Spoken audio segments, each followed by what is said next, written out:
नमस्कार मंडळी, कसे आहात मित्रांनो? तुम्हाला कथेचा आणखीन भरभरून आनंद घेण्यासाठी आपण एक नवीन वेबसाईट काढलेली आहे. तर A1marathi.com साइटवर नक्की भेट द्या. मला मुंबईला येऊन 1 महिना पूर्ण झाला होता. काका आणि काकी गेल्या महिन्यामध्ये गावाकडे आले होते. मला काकांनी विचारले, तू आमच्या बरोबर येतो का मुंबईला?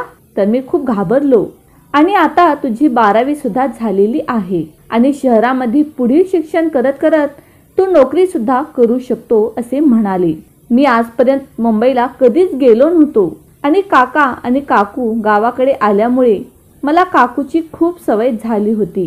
काकूची माझी मैत्री खूप अतोनात जुळून आलेली होती. जेव्हा मी मुंबईमध्ये आलो तेव्हा मला कळाले की आमची गावाकडची एक रूम आणि काकाचे घर होते. म्हणजे काका आणि काकू फक्त 10 बाय 10च्या खोलीमध्ये राहत होते.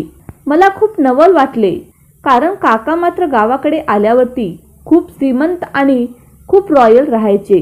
काकी सुद्धा तशीच राहायची. त्यामुळे मला वाटायचे काकीचे शहरामध्ये खूप मोठे घर असेल असे मला वाटते.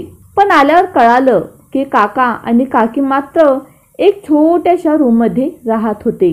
मी शहरामध्ये आलो तेव्हा काकांनी त्यांच्या खूप मित्रांना सांगून ठेवले होते की माझ्यासाठी एक नोकरी बघा. काका सिक्युरिटी गार्ड म्हणून कामाला होते. काका सकाळी गेले ते संध्याकाळी 7 वाजता परत यायचे आणि संध्याकाळी 7ला गेले की सकाळी 8ला घरी परत यायचे.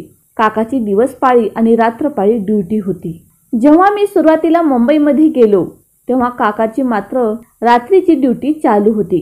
ते संध्याकाळी 6ला निघून जायचे आणि सकाळी 8लाच घरी परत यायचे. काका गेल्यावर मी आणि काकीच घरी राहायचं. काकीला 2 लेकरं होते. ते दोघे सुद्धा दुपारपर्यंत शाळेला जायचे.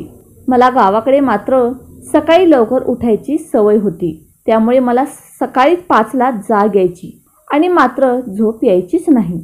आणि काकी मात्र गाढ झोपीत राहायची. आणि बंटी आणि छोटी सुद्धा सकाळी 8ला उठायची आणि 10ला शाळेमध्ये जायची. काकी घरातले काम सुद्धा खूप सावकाशपणे करायची. बाथरूम किचन एकाच खोलीमध्ये होते. काका आणि काकी ॲडजस्ट करून राहायचे.